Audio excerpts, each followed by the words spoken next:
Oh, you were going to use that one? That makes more sense. The master of the mice has spoken. I think It's been decreed. well, this is going to be better for picking up the. You just need to adjust it for the hymn leaders. Hello. I sent you a. I just responded to you between services. Yeah. Yes, sir. Yes, sir. I'll Very do good. it. Very good. Yeah. I couldn't get the singer. She isn't available that day. Lame. I'll play Elton or something. Heck yeah, dude. Common Crows. I don't know. Yeah. Whatever makes you happy. I think I have the two songs in much better shape now. So we'll see on Wednesday. Oh, those. Yeah, yeah. It'll be fun. Just I'm not even needs worried about it. It'll be fun. time. Yeah. It's all good. I'll be downstairs for today. I'll miss this, but oh well. Your daughter's doing. Kid is doing okay. Yeah, she's doing all right. She's doing school at home through the remainder of the year. We're gonna move the other one on the left. And I'm singing and playing the guitar. Oh yeah, singing and playing the guitar. Every day gets me very far.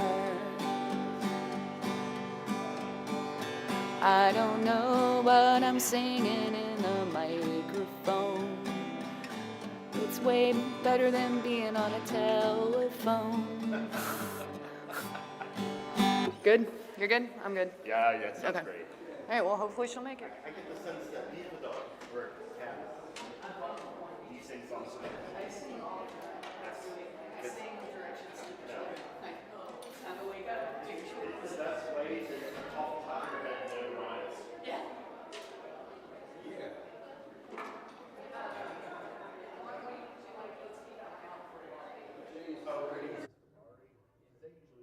So you want me to just tell him to stand there?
Hotel Exploratory. They could not, but he found a Heather. And she's having heart troubles. Oh. Yeah, but she's not even here yet. Oh my goodness. Oh my goodness. It'll be okay. Everything's gonna be okay. Right. Yeah. All right. Good deal. Yep.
All y'all in the lobby, I know you want to come in.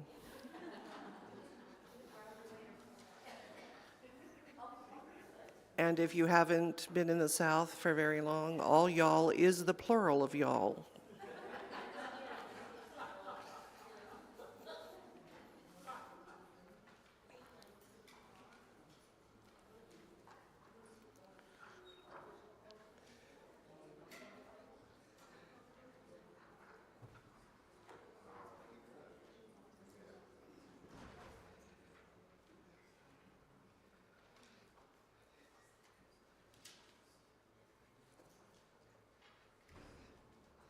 All right, I think we have a quorum.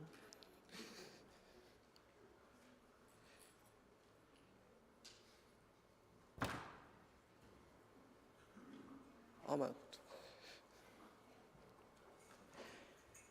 Good morning, everybody. I am Beth Mixovic, and my pronouns are she, her, and I serve on your board of directors.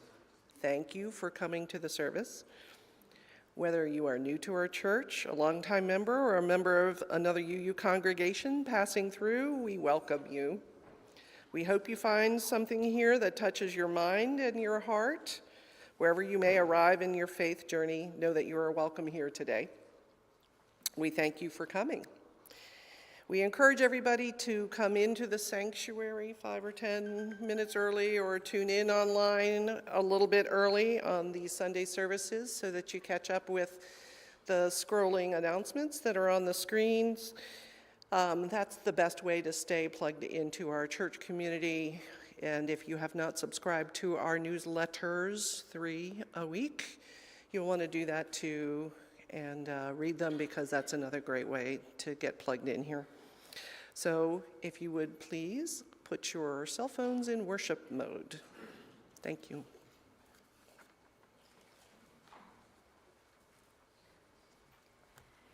Good morning. My name is Kirsten Fritz. My pronouns are she, her, and I am the ministerial intern here at First UU. This morning, my worship associate is Jeffrey Clark.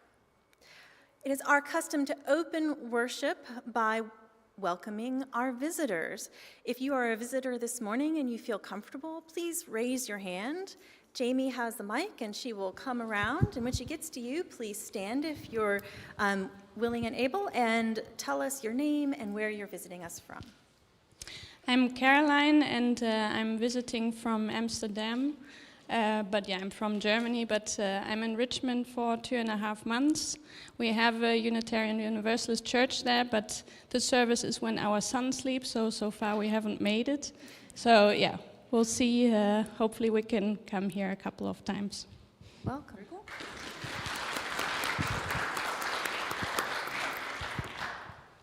Hello, my name is Jana McDermott. I'm originally from Western New York, but I've lived in Richmond for 6 years now.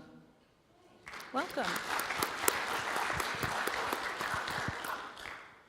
Yeah. Hi, my name's Drew Nagy. I'm with a Living Water Community Center and here to speak a little bit more about our organization when it's time for the Share the Plate offering thing. So glad to be here and appreciate you guys' support. Welcome.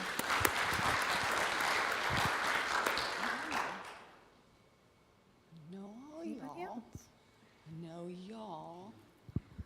Well, now that we've introduced ourselves, please rise and greet your neighbor.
As surely as we belong to the universe, we belong together.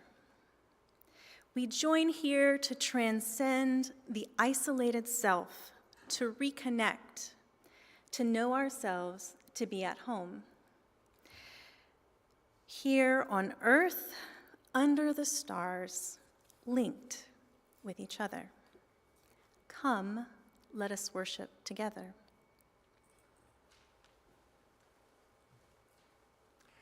Our chalice lighting this morning are the words of Eric Walker Wickstrom. When we light our chalice, everyone focuses on the flame. Yet it is the paraffin of the candle, the cotton of the wick, the potassium chlorate and sulfur of the match, and the oxygen in the air around us that makes that flame possible. We are not called to be a lone beacon on a hill. Rather, we are meant to work together so that we might together shine. Please rise and body your spirit and join in singing hymn number 134 from the gray hymnal, Our World is One World.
Please join me in welcoming Drew Nagy to tell us about this month's Share the Plate organization, Living Water Community Center.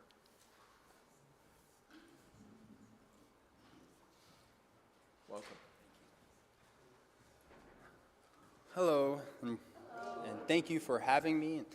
Thank you for this wonderful opportunity to partner with you guys to support our mission at Living Water Community Center. So Living Water Community Center, to give you a little bit of a background, was formed in 2019 by a committed group of people from Westover Baptist Church and also the surrounding neighborhoods of Forest View neighborhood and near Forest Hill. We're actually located right down the street from you all, just south of the Nickel Bridge.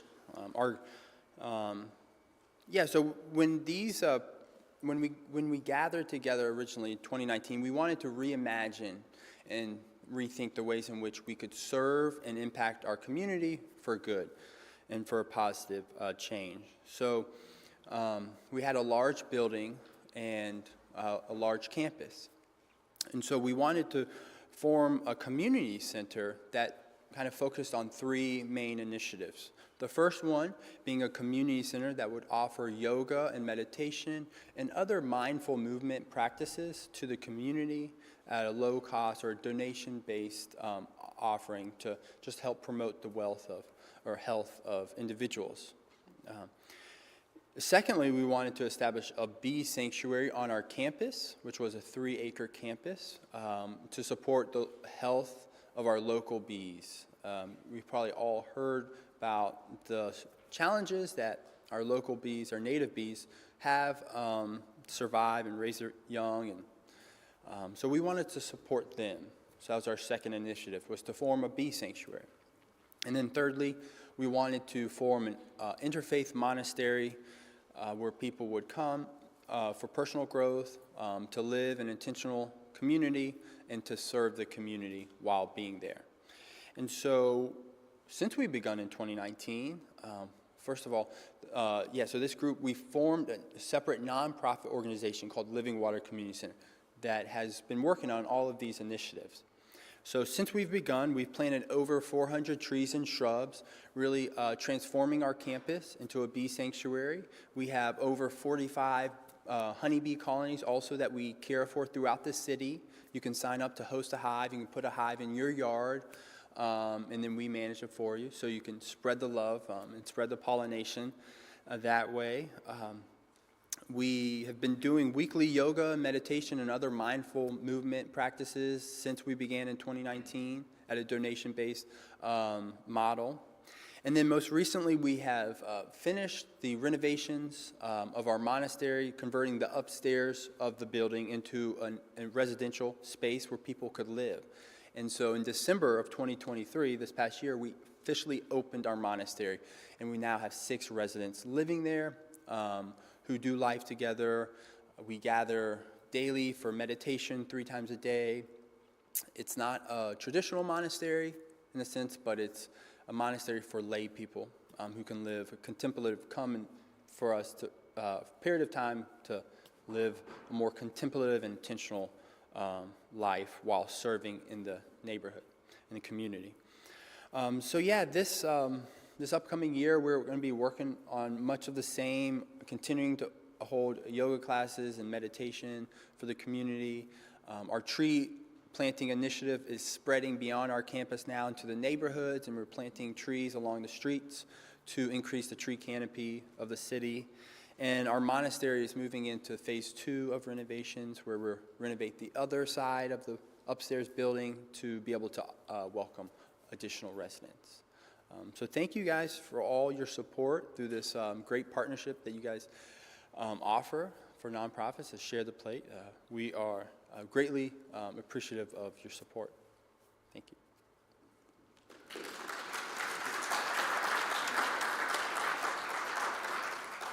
Thank you, Drew. To contribute to this organization and the health of this church, please place your gifts in the basket or by using one of the other methods listed on the screen. Your gifts will now be collected and gratefully received.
Our reading this morning is called Inside It All by Rosemary Watola Trummer.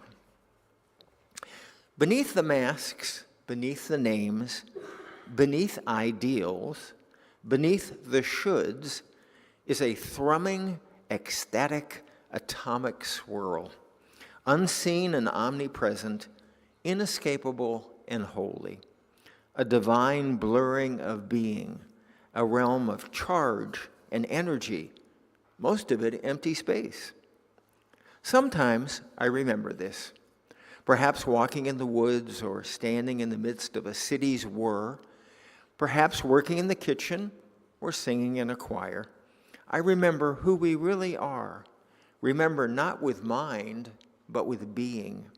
And I'm lost in it, found in it, alive in the cloud of it, unastonished with the sacred design of it, elegant soup of it, elemental swirl of it all. How is it I sometimes see only woman, man, cottonwood, spider, self, other, other, other, other? We walk this journey of separation together. O being who is lonely, remember? We'll now have some special music from Heather Taylor.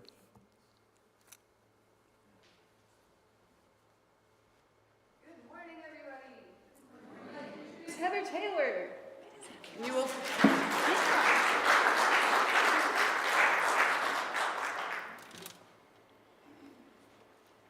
Is this okay? Yeah, dude. Make sure you're nice and even. Yeah, it's my first time, so thank you for having me.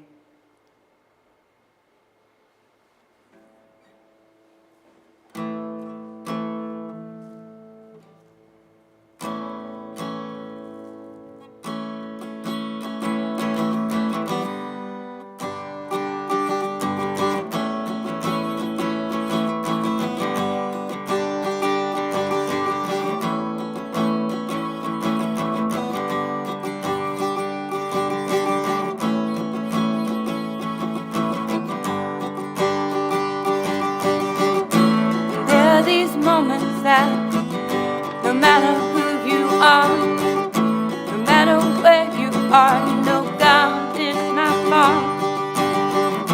And just like a song, we all have a beginning and an end, and in between is who we are in the end.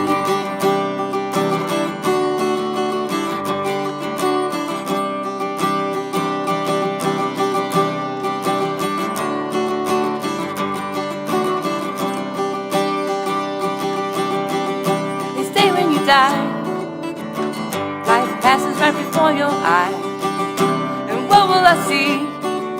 Find myself thinking of.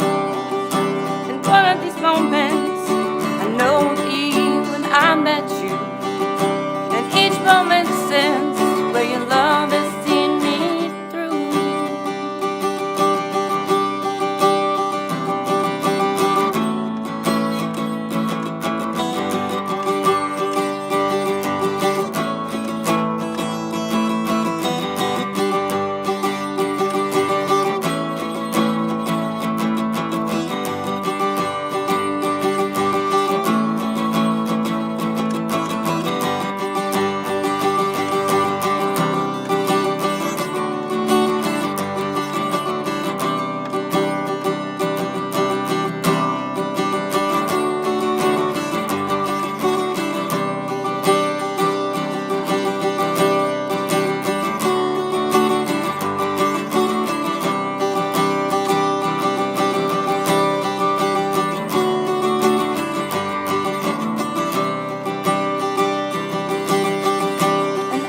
God, every night before I go to bed, you wake up loving me until the very end. And now in this moment, I know with all my heart, and when I look into your eyes, I know God is not far.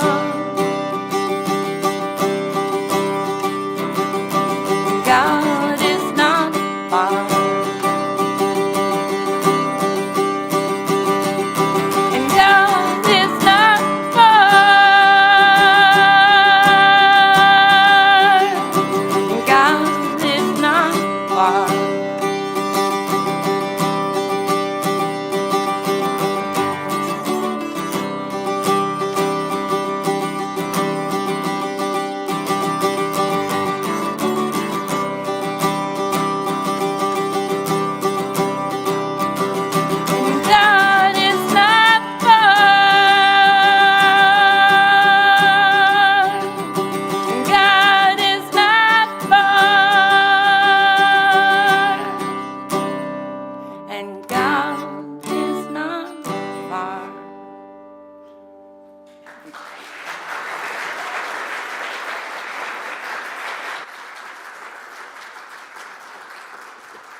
Today's meditation was inspired by exercises from Resmaa Menakem's book, My Grandmother's Hands.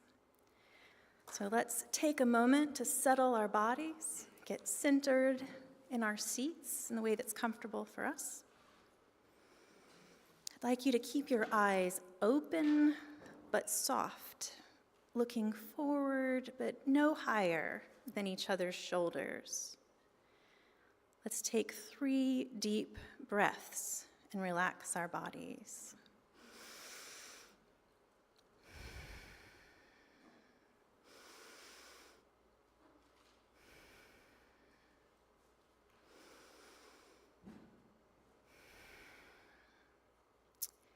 Now let's start to gently sway together. I would like you to sway in whatever way is comfortable to you. If your torso moving is not comfortable, you can move your hands or just your head or your eyes, or you can imagine your body swaying back and forth. We're going to go back and forth while we continue breathing deeply. We're going to go back and forth until we are all part of one movement. And so while we're swaying, we're going to add some sound. We're going to add a hum. You can hum whatever you want. You can hum one note. You can hum a song. Whatever you choose to hum is the right choice. Just keep humming and keep breathing.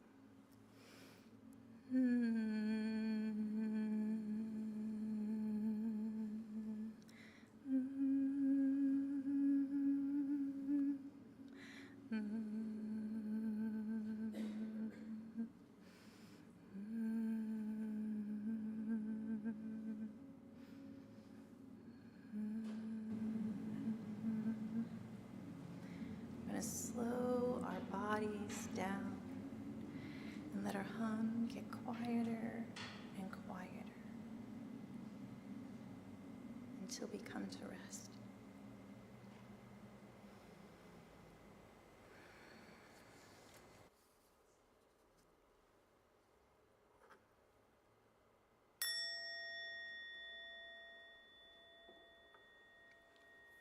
Please remain seated for our meditation hymn, number 194 in the gray hymnal, Faith is a Forest.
Tender day, speak through me.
Today I want to talk about remembering our interdependence. Interdependence is named as one of the core values of Unitarian Universalism in the proposed amendments to Article 2 in the UUA's bylaws. Quote, "Interdependence, we honor the interdependent web of all existence. With reverence for the great web of life and with humility, we acknowledge our place in it. We covenant to protect Earth and all beings from exploitation. We will create and nurture sustainable relationships of care and respect, mutuality and justice. We will work to repair harm and damaged relationships." End quote. That's the official wording. That's a lot of beautiful words. And we love the idea of interdependence. We know it's important. It just makes sense that we're all connected. We feel the truth of that. But it is also elusive. It is hard to hold on to and difficult to explain in words. This week I asked my younger son, "Do you know what interdependence is?" And I just got blank stares. I tried to ramble through an explanation about the importance of our connections to both people and animals, the whole world. And it wasn't until I got to the web of life that I saw a flicker of understanding. He is a big fan of nature documentaries, so the web of life, seeing and experiencing our connection to nature, meant more to him than all of the words that I was trying to share. My inability to clearly articulate interdependence to my son really bothered me, because for me, interdependence is something I feel so deeply. It is what I name God, what I name the divine, the love that connects all living beings. That is what I consider the holiest of holies. However, I don't think words are adequate. I think it's the feelings that interdependence inspires that make it both familiar and accessible. My earliest experience of feeling my connection, my interdependence with the natural world, was in my childhood backyard. I was a kid who talked to trees. I talked to the magnolia tree that was broad and spread out and it's touched the ground, and I used it as a fort. There were the banana plants that my father and I had planted that grew over 8 feet tall and sprouted lots of little baby banana plants. I named all of them bee names. That was a little hard to find enough bee names. But my favorite were the live oak trees. They were tall and twisted and draped in Spanish moss. In the back corner of the yard, the largest live oak tree created deep shade, perfect for the hottest of those Florida summer afternoons. I called her Grandmother Oak to myself. And I would lay in that thick shade that she threw, would lay in the long, cool, silky blades of St. Augustine grass, and it would cradle my body and tickle my limbs. And I would have whole conversations with Grandmother Oak. I would tell her stories and sing her songs and ask her all of the questions that no one else would answer. I couldn't explain the joy and comfort Grandmother Oak gave me, but I knew deep down in my 7-year-old soul that we were connected, and that was enough. Our culture, with its emphasis on individualism, discourages us from dwelling on our interconnectedness. There's so much busyness and tasks and things we have to do. Charles Taylor said, "Individualism names what many people consider to be the finest achievement of modern civilization. We live in a world where people have a right to choose for themselves their own pattern of life, to decide in conscience what convictions to espouse, to determine the shape of their lives in a whole host of ways that their ancestors couldn't control. The dark side of individualism is centering on the self, which both flattens and narrows our lives. It makes them poorer in meaning and less concerned with others or society. Albert Einstein called this belief in our separateness, separate bodies walking around in the world, he called it a type of delusion. He said, a human being is a part of the whole called by us the universe, a part limited in time and space. He experiences himself, his thoughts and feelings as something separated from the rest, a kind of optical delusion of the consciousness. This delusion is a kind of prison for us, restricting us to our personal desires and to affection for a few persons nearest to us. Our task must be to free ourselves from this prison by widening our circle of compassion to embrace all living creatures and the whole of the natural nature in its beauty, end quote. So we have this emphasis on our separateness, but we know it isn't true. We know that connection and interdependence are the reality of our natural system and should be the reality of our social system. But we forget, or we lose track of this truth in the busyness of our lives. So how do we remind ourselves? How do we remember our interdependence? When I worked at the Senior Center in Charlottesville, I attended many trainings and conferences with our executive director, Peter. With decades of experience in the nonprofit sector, Peter had heard most of these lessons before. But he was always delighted and energized by attending a training. He had a gesture that he made every time. He would say, I already knew that, but it was in the back of my mind, and he would touch his hand to the back of his head. Then he would say, it's always great when I hear it again, and it brings it back to the front of my mind. And he would move his hand up to his forehead. He made this gesture every time, and he was truly delighted to be reminded of something he already knew. By being reminded, he was able to revisit that knowledge, to think how he would apply it again today, apply it anew in his life and work.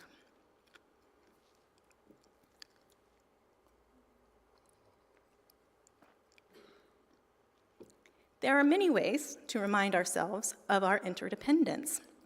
I heard an interview a few weeks ago where the author was talking about the feeling or emotion of awe.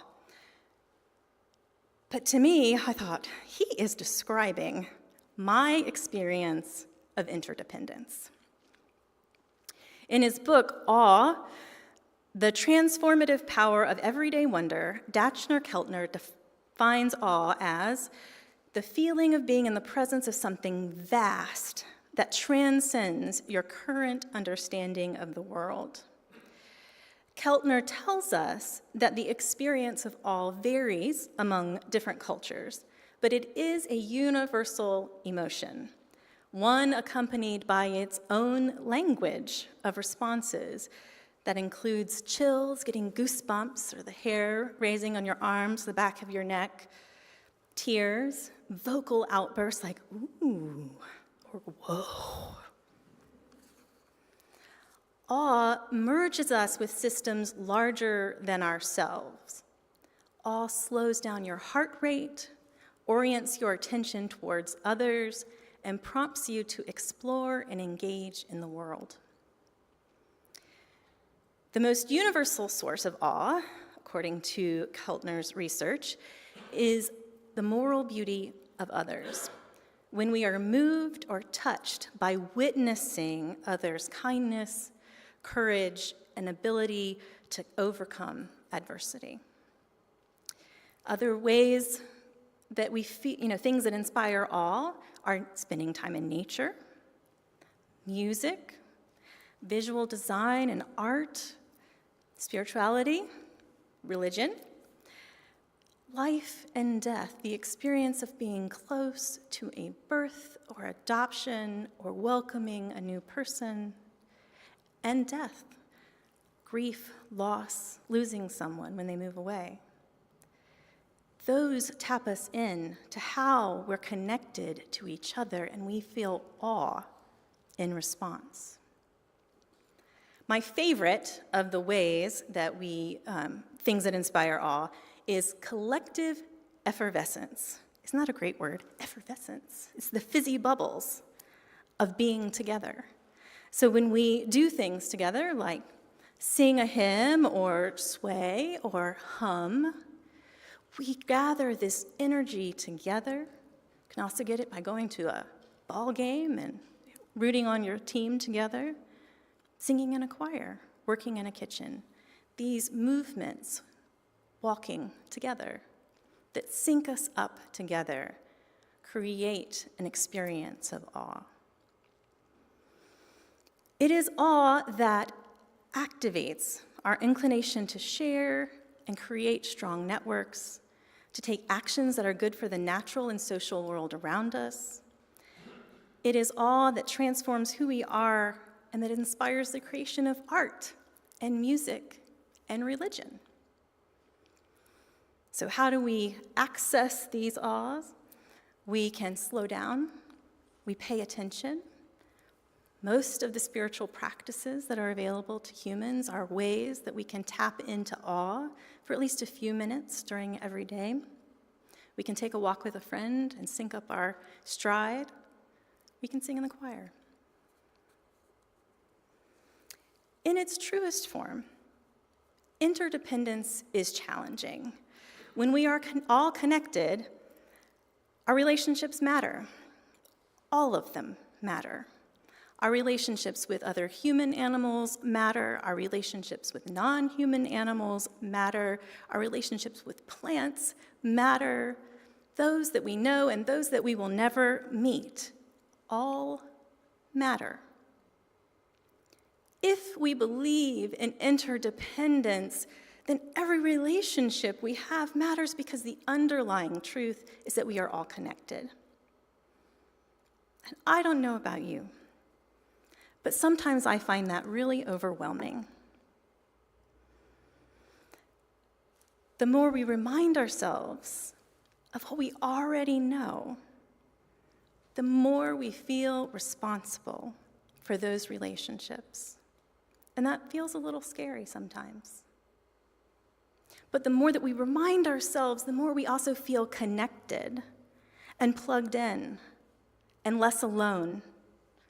And that makes us more capable of doing something, the something that each of us can do. What would a commitment to remember your interdependence every day look like for you? Could we ever get to the point where we always remember in every moment of every day? If we were always present to that deep connection we have with other living beings, what would that be like? I think it would be amazing. But we do still have bodies. We need to feed and wash and take out the garbage. So what we can do, we can remember what we already know by practicing connecting with others, with the world around us, through awe. By engaging in some sort of awe practice every day, we can open ourselves up to our interconnections, our interdependence, and allow ourselves to be transformed. Thank you.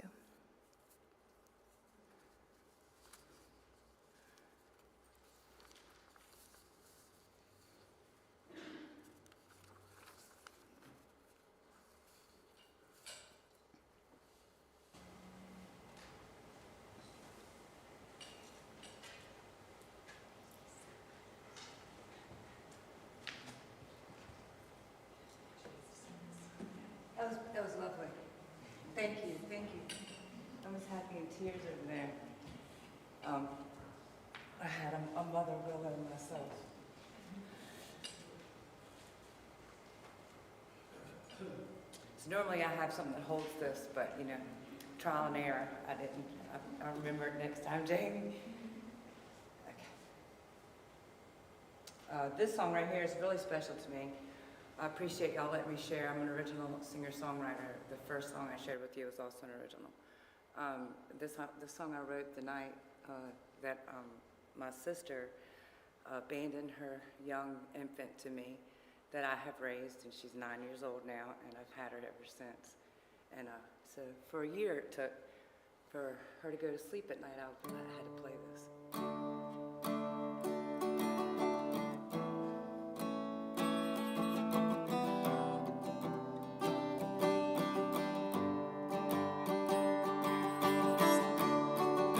One step away from the rain. Torture, a lot of pain. Trying to remain one step away from the rain. Don't want to change your life away. This house and sleep is the only peaceful place. And they don't understand what's written on your face. No one knows the depths of pain you face.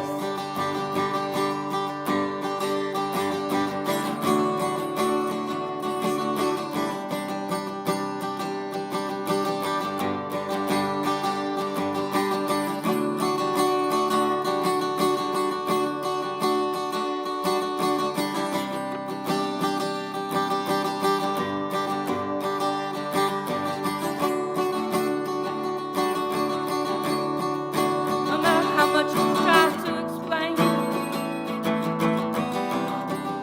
still one step away from the rain.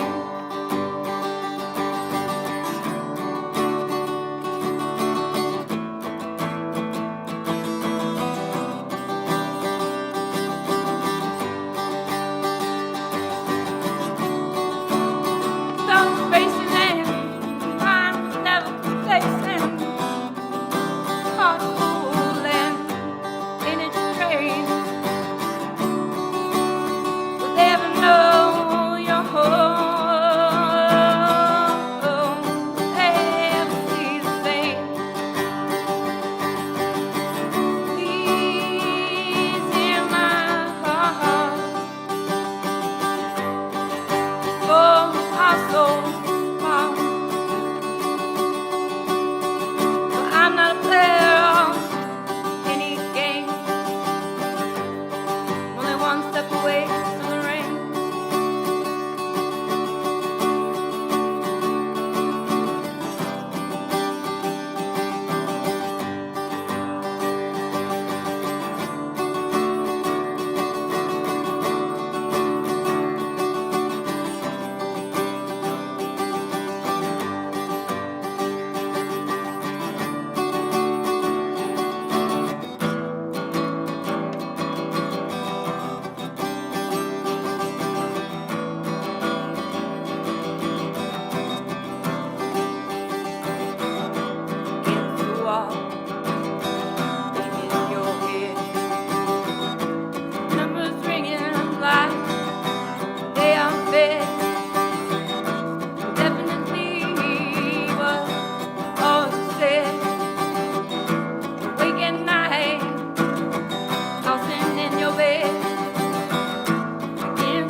Hello, can you hear me? I'm Alice Marshall, sometimes known as Fran Bruin's wife. We were asked to do this year, and I always find it kind of easy to do because of a chance encounter I had with a gentleman in our basement many, many years ago when I was in the choir. And he said to me, you know, when everybody comes up here and talks about why they belong to First UU, I always say if I were going to do that, I would say why I can't belong anywhere else. And this really hit home with me. As a nearly 80-year-old Jewish, gay, female with atheistic leanings, I have found a home here among people who share my basic core values and who live up to those values in every way that they can. I know that I could not belong anywhere else.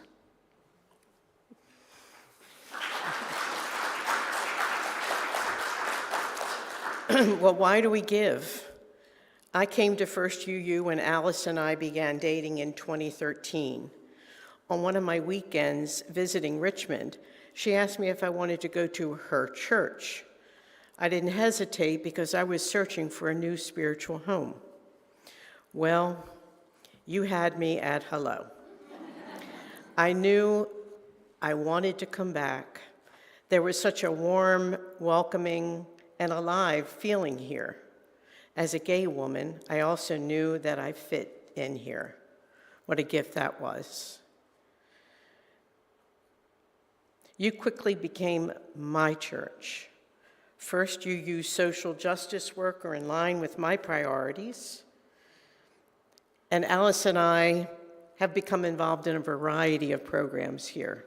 So we try to give of time and talent. My financial giving started with passing the basket on Sundays. It was clear to me that I wanted to support the important work that was being done here. But once I joined the church, I started pledging a set amount monthly. We both do, and we feel that pledging is a way of showing our ongoing support for our mission. So why do we pledge? We do it for selfish reasons. We want to keep on receiving all of the gifts we receive here. We want to see all of the good works that are done here continue. We want our church to grow and thrive.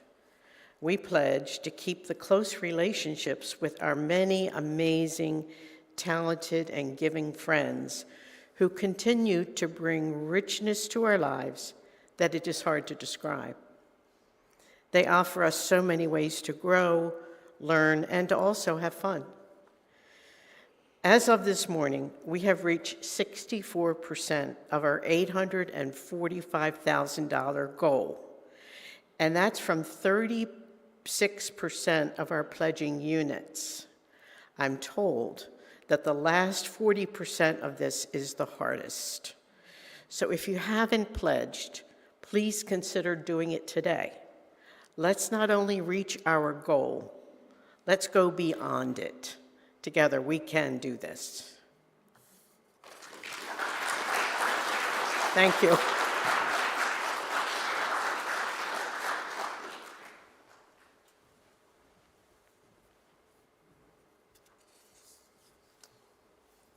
The chalice extinguishing is called Participants of the Universe by Norman V. Naylor.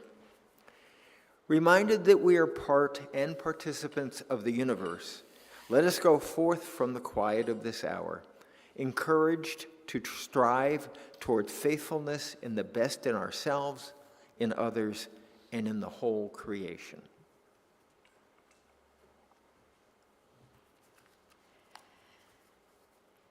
Spirit of life, ground of our being, root of unified mystery, growing into myriad branches of expression, bring us together now.